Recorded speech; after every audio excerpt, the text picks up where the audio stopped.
Jorge, te agradecemos las sofistas por habernos dado esta oportunidad de hacerte una entrevista acerca de tu último libro, Pandemonium, y realmente destacaba en la charla previa con vos que le agradecemos a Ana Clara Benítez que nos ayudó a armar este Zoom, que hay 3 ejes que me parecían interesantes que podamos conversar, y uno de ellos tenía que ver con los supuestos que surgieron desde la aparición de esta pandemia, que uno era que íbamos a salir mejores como seres humanos después de esta experiencia del desastre. Otra es que algunos auguraban una crisis terminal del capitalismo, y después estas categorías históricas de la biopolítica que ya hoy no son suficientes para dar cuenta de lo que estamos viviendo, ¿no? Bueno, muy bien, gracias Angelina, es un gusto estar en Las Sofistas y es un gusto que tenga esta oportunidad donde vos vas a presentar este texto, y le agradezco mucho a Ana Clara toda su ayuda para que este encuentro sea posible. Sí, en efecto, yo en primer lugar, como has dicho, son supuestos. Yo escribí este texto que es una mezcla de advertencias, conjeturas. Lo hice no leyendo ningún otro libro sobre la pandemia, y en este texto hay un eco de múltiples voces que me atraviesan, de conversaciones con amigas y amigos, y también con la convicción de que muchas de las categorías anteriores no eran ya suficientes o se alteraban severamente por el impas propio que esta época nos imponía. En primer lugar, bueno, la esperanza de salir mejores es exactamente eso, una esperanza, y la verdad es que el tiempo que hasta ahora ha transcurrido de la pandemia no parece confirmarla. Es decir, el capitalismo, como digo al principio del libro, inspirándome en Lacan, es un dispositivo que se rehace a sí mismo, es acéfalo, y busca su reproducción ilimitada, y no hay que confundir nunca esa estructura con las representaciones de la misma. Lo que puede haber es efectivamente una crisis de representación, o incluso lo que Gramsci llamaba una crisis orgánica, o que incluso se desmoronen ciertas ficciones o ciertos semblantes constitutivos del capitalismo. Esto no debe confundirse, según mi juicio, con el capitalismo mismo. El capitalismo puede seguir funcionando en medio del colapso, en medio del hundimiento, en medio del desastre. Esta es una posibilidad que no hay que descartar. Otra cosa sería que se constituyese un sujeto histórico, o algo equivalente a un sujeto histórico, porque debería ser heterogéneo, plural y construido con diversos vectores, donde tendrían que intervenir los feminismos, los inmigrantes, los trabajadores, los excluidos, en fin. Eso, si hubiera, digamos, una emergencia, vamos a decir, disruptiva en lo social de este orden, ya entonces sí podríamos hablar de una crisis terminal del capitalismo, pero esto es apresurado. Lo que sí puede ocurrir es, en todo caso, que una forma que estaba muy asociada al capitalismo, que era la denominada democracia, sí entre en una severa crisis, porque la democracia implicaba, no voy a entrar en sutilezas filosóficas con respecto a esto, una cierta dialéctica, es decir, un mínimo de reconocimiento entre opositores y oficialistas.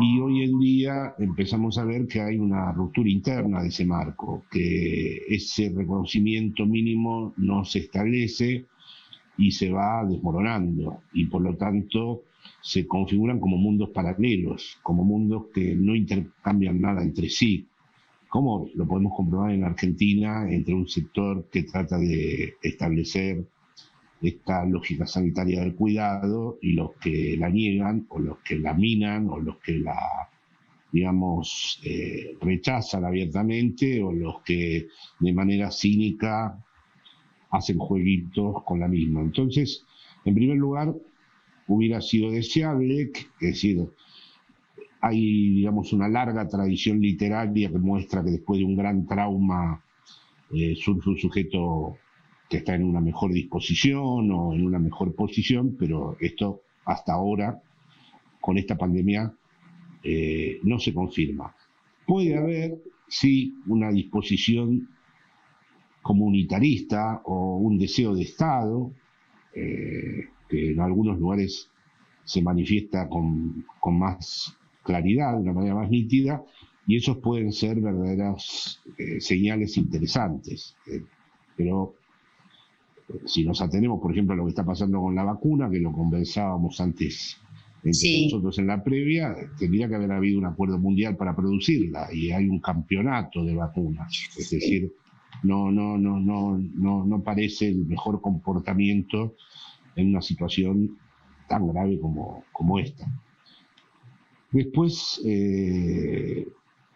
la otra cuestión remitía, antes de la biopolítica me habías hecho una segunda observación. Bueno, este optimismo, que bien lo aclarás en el libro, no utilizás esta terminología del pesimismo y del optimismo, pero sí había algunos pensadores que planteaban que después de esta situación pandémica, que esto iba a sacar lo mejor de nosotros como seres humanos.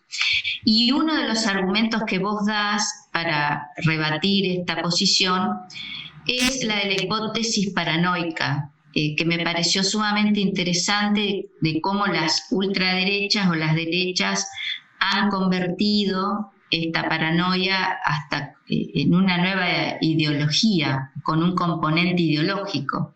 Sí, bueno, ahí necesitaría desplegar muy rápidamente dos cuestiones. En primer lugar, se hizo más visible que nunca que no es la empresa la que genera riqueza, sino que son los propios trabajadores. Es decir, nunca fue tan visible que si las enfermeras, los que prenden la luz, los que arreglan las computadoras, los que venden la fruta, el mundo deja de funcionar. Sin embargo, ahora que se ha hecho tan patente esta realidad de las fuerzas del trabajo, para utilizar una terminología marxista clásica de las fuerzas de la explotación, sin embargo de eso no se desprende por ahora la constitución de un sujeto histórico. Salir mejores equivaldría, me parece a mí, a que hubiera una irrupción de lo igualitario, que las experiencias de lo común adquirieran otra dimensión en la experiencia humana, y que incluso los propios sujetos, en lo más íntimo de su ser, se vieran concernidos por esa experiencia de lo común. En cambio, lo que sí vemos es un nuevo fenómeno que has mencionado y que confirma otra tesis que he extraído de Lacan, que es que el capitalismo destruye los puntos de anclaje. Para los que no conocen las lecturas lacanianas, lo diré de la manera más sencilla que puedo, es decir, el lenguaje es una máquina de generar significados, y para que esos significados puedan estabilizarse necesitan ciertos puntos de anclaje o puntos de capitón, como dicen algunos traductores, o puntos de amarre, y el capitalismo, a través de sus flujos semióticos, a través de su parloteo mediático, a través de sujetos que desde hace años están, vamos a decir, con lazos sociales muy erosionados, porque no creo que sean los medios lo que lo impongan. Me parece que es todo un movimiento circular. No es que los sujetos son una página en blanco y los medios escriben sobre los sujetos, sino que hay una participación activa de los propios sujetos. Por eso no creo que haya ningún proyecto emancipatorio que no implique de algún modo la transformación del sujeto. Pero bueno, volviendo al tema, han destruido ese punto de anclaje, y de allí esta presencia social del delirio. Este delirio tiene la misma matriz que el delirio paranoico, por eso lo llamo la hipótesis paranoica, pero se dan sujetos que no serían clínicamente paranoicos. Es decir, yo he tenido la oportunidad ya de hablar con distintas personas que hablan muy claramente, no deliran, hasta que llega el punto. Y cuando llega el punto, es todo un invento, lo de la pandemia, o el coronavirus no existe, o lo inventaron los chinos para derrotar a Occidente, o lo generaron los judíos, o lo generaron los comunistas, y en general, finalmente, todo ese delirio es recogido, están preparados para recogerlo. Las nuevas ultraderechas, que no tienen ya, se han vaciado de sus significaciones históricas, tampoco tienen puntos de anclaje, también están preparadas para poner a locos en los gobiernos, y allí tienen realmente hay un nuevo tipo de anudamiento que explica, por ejemplo, el fenómeno Bolsonaro, el fenómeno Trump, o el propio fenómeno Macri, es decir, una idea así de estar por encima de la ley, de poder transgredir, de desinhibirse, de una apropiación del significante libertad, donde eso quiere decir hago lo que me da la gana, no me subordino a ningún orden que trate de preservar lo común, no me subordino a nada que verdaderamente me quiera restringir a mí mismo en tanto yo, en tanto mis pulsiones narcisistas. Cuestiones que el neoliberalismo supo, digamos, colonizar, explotar y reproducir. Entonces, efectivamente, yo pienso que esa sería una de las novedades políticas de este momento, la manera en que la paranoia se ha cristalizado. Los sujetos, más que reclamar por sus derechos democráticos, también exigen el reconocimiento de su delirio.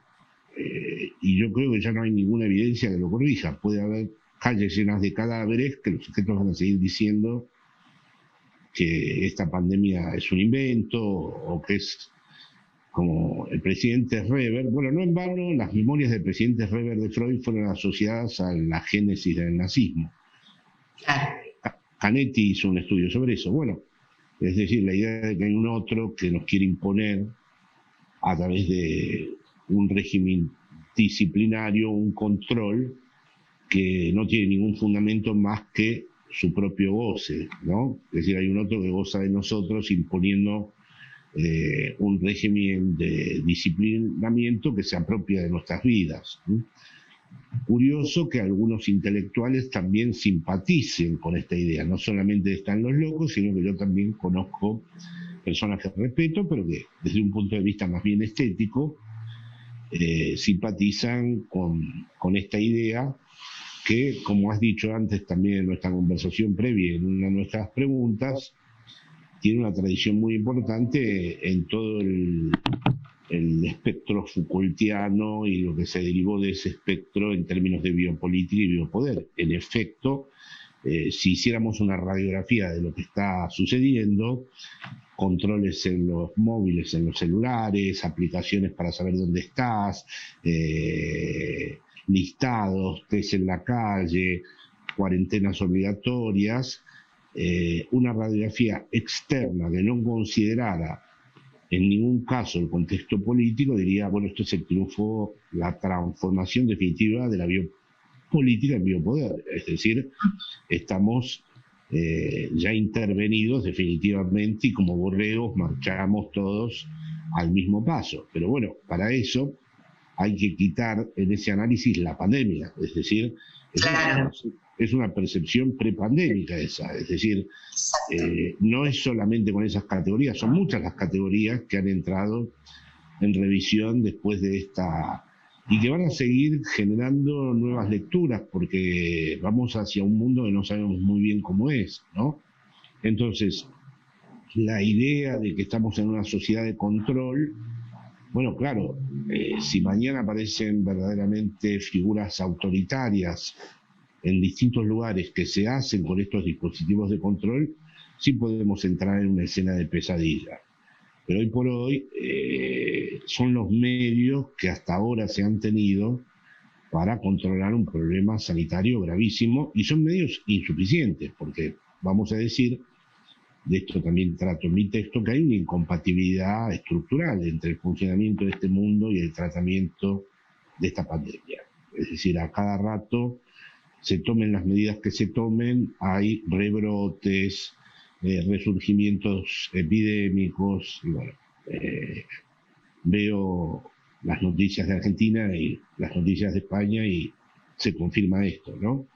Que parece no poder controlarse esto. Entonces, las hipótesis de la sociedad de control, de panóptico perfecto, de un biopoder que nos tiene a todos sometidos a un saber a la vez disciplinado desde la ciencia, no me parece que verdaderamente haga inteligible la situación que nos atraviesa.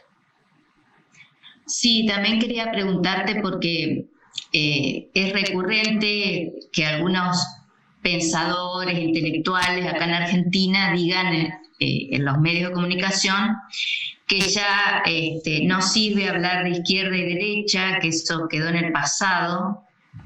Y bueno, van tomando consignas como defender las libertades, defender la república, defender la democracia, pero dicen que ya la izquierda y la derecha es algo que no existe, que no se puede traer nuevamente a cualquier tipo de análisis.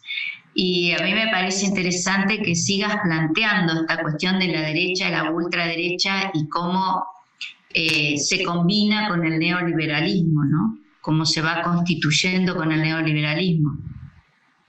Sí, en primer lugar, las derechas han borrado su frontera con la ultraderecha y me parece que en Argentina, tarde o temprano, se va a manifestar lo mismo. Son derechas, para decirlo de algún modo, ultraderechizadas, ¿no?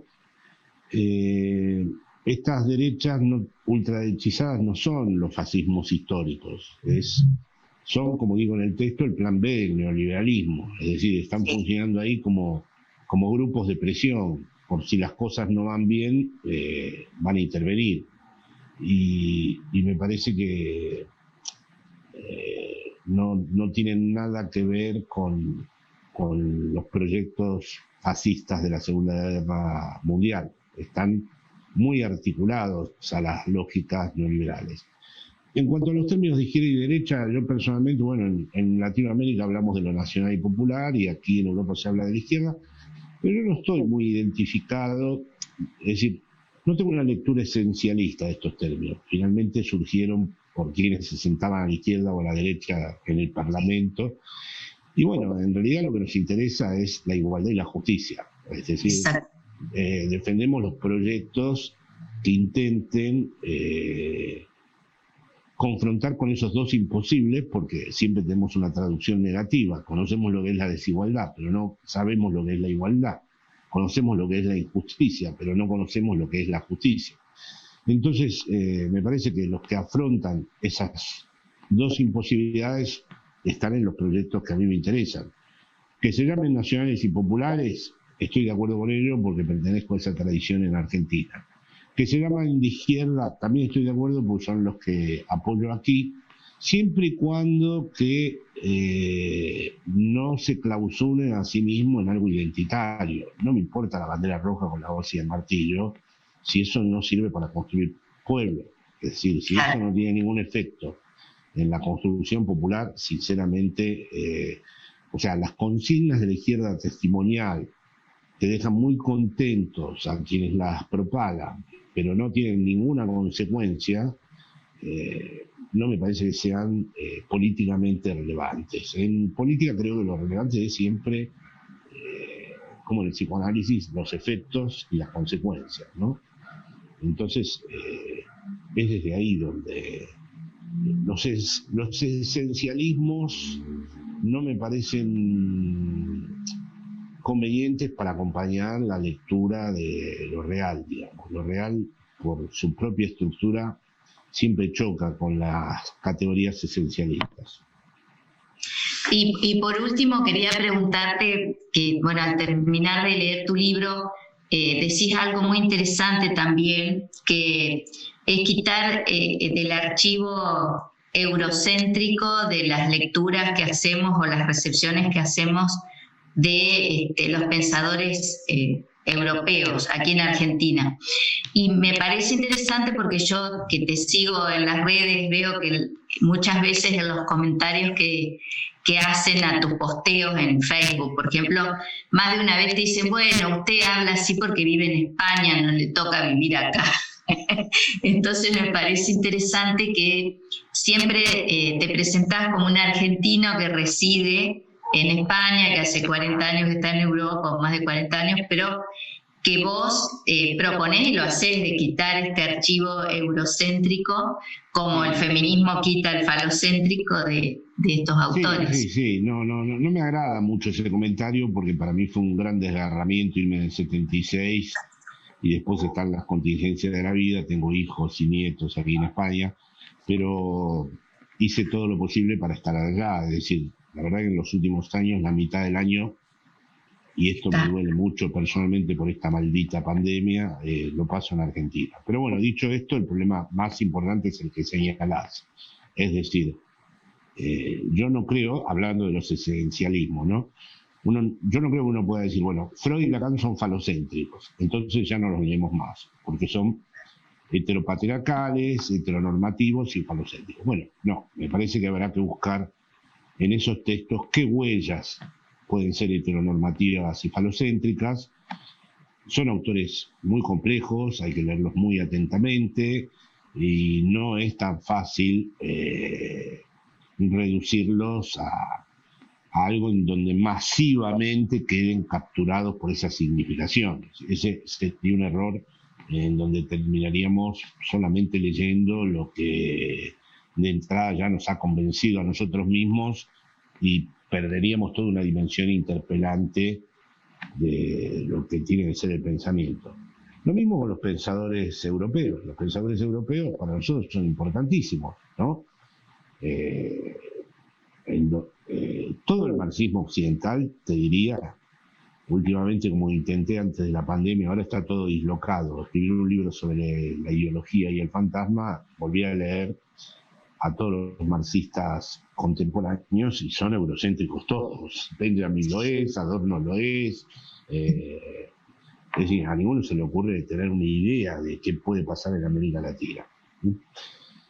Pero eso no quiere decir que no se los pueda leer. Uno debe hacer un trabajo de resignificación y de relectura de todos esos autores. Y es incluso hacer justicia con ellos mismos hacerlo. Con el caso del psicoanálisis es más grave, porque el psicoanálisis tiene una larga historia en la Argentina, no es como la filosofía que pertenece al legado griego y al idealismo alemán, y etcétera, etcétera. El psicoanálisis es una cosa nueva y la Argentina fue contemporánea de Freud, y sin embargo ha sido reprimido. Es decir, todo el momento de la izquierda freudiana, Mary Langer, mi querido amigo Armando Bauleo, fueron directamente reprimidos. El lacanismo lamentablemente intervino en esa represión. Sí. Y luego es verdaderamente sorprendente tanto esfuerzo por parte de los psicoanalistas de escribir y escribir libros y que los colegas que ellos citan una y otra vez no sepan repetir una sola frase de ninguno de esos libros. Es decir, ahí sí creo que habría que también resolver esta cuestión, que no significa, lo tengo que aclarar de nuevo, echar a los colegas franceses por la ventana, sino tratar de ponerlos en una nueva tensión y reinscribirlos. Pero lo que no puede ser es decir, cuando yo hablo con mis colegas en Francia o en Italia o en Rusia, que tuve la oportunidad de ser traducido al ruso, piensan a Argentina como un país consumidor de psicoanálisis, pero no como un país que produzca conceptualmente algo. Y no está incorporado en ninguna bibliografía. Es decir, no. Y eso dice algo. No importa estar incorporados en las bibliografías europeas, pero sí sería interesante que hubiera una apropiación distinta de los textos lacanianos. Ya llevamos mucho tiempo en esta disciplina de reproducir los mantras lacanianos una y otra vez. Eso lo noto porque como yo escribo a veces en la prensa argentina, que tiene otro alcance, efectivamente me apropio de términos lacanianos, pero no los hago con el rigor conceptual como si estuviera yo dando un seminario aquí en Madrid sobre un tema lacaniano. Directamente lo tomo según la conveniencia de lo que quiero desarrollar y me parece legítimo hacerlo. Y luego descubro que hay colegas que me dicen, no, pero Lacan dice que el discurso capitalista es una forclusión, o sea, me intentan dar la clase y es la clase que llevo dando toda una vida yo, pero lo que trato de hacer es de reinventar eso y de generar con eso otra cosa, es decir, un poco siguiendo la idea borgiana de que nosotros no somos periféricos, somos excéntricos y tenemos derecho de apropiarnos de las distintas tradiciones, y yo pienso con Freud, con Lacan, con Heidegger y con Marx, apropiarme de ellos tal como me parezca conveniente. Ellos han hecho lo mismo, es decir, he leído atentamente a Lacan y le ha hecho decir a Heidegger y a Hegel lo que a él se le ocurría, o sea que no es una cuestión tampoco, me parece que forma parte, digamos, de la creación misma, de la invención misma del saber, realizar estas operaciones, que no equivale a decir cualquier cosa, no equivale a decir lo que se me da la gana, sino a, vamos a decir, resignificar, generar una gramática distinta de lo que nos ha enseñado ese pensador y situarla, digamos, en el contexto que nos interpela. Es muy interesante lo que decís, porque es salir de una reproducción memorística de los textos, y aún creo yo que aún cuando se pretenda reproducirlos, siempre es inevitable decir algo que el autor no dijo. Sí, eso es lo que me gusta a mí. Es decir, yo la solución, de nuevo, para seguir con mi distancia con el esencialismo, yo no veo la solución de decir, yo no leo a Hegel, leo a Jauretche, no leo a Lacan, leo a Scalabrini Ortiz. Ese camino me parece un camino muy empobrecedor. Se puede leer a Jauretche, que tuve el honor de conocer, se puede leer a Scalabrini Ortiz, yo leo con mucho gusto a los autores argentinos, pero no podemos perder el enorme legado filosófico que se ha generado en Europa. Lo que podríamos hacer, claro, la literatura lo resolvió. La literatura resolvió esto y por eso la literatura argentina en este momento no es tributaria de ningún otro orden literario mundial. A partir de Borges, la literatura conquistó su soberanía. Esto no lo hemos logrado hacer en otras disciplinas y creo que ha llegado el momento de trabajar en esa orientación. Sí, es fantástico lo que decís. Bueno, Jorge, tenemos que ir cerrando porque así podemos guardar esta conversación y recomendar, por lo menos yo recomiendo tu libro, porque realmente vos respondes, te posicionás y respondés con tus propias tesis y las fundamentás, lo cual es mucho decir en una época donde lo grave da que pensar, dice Heidegger,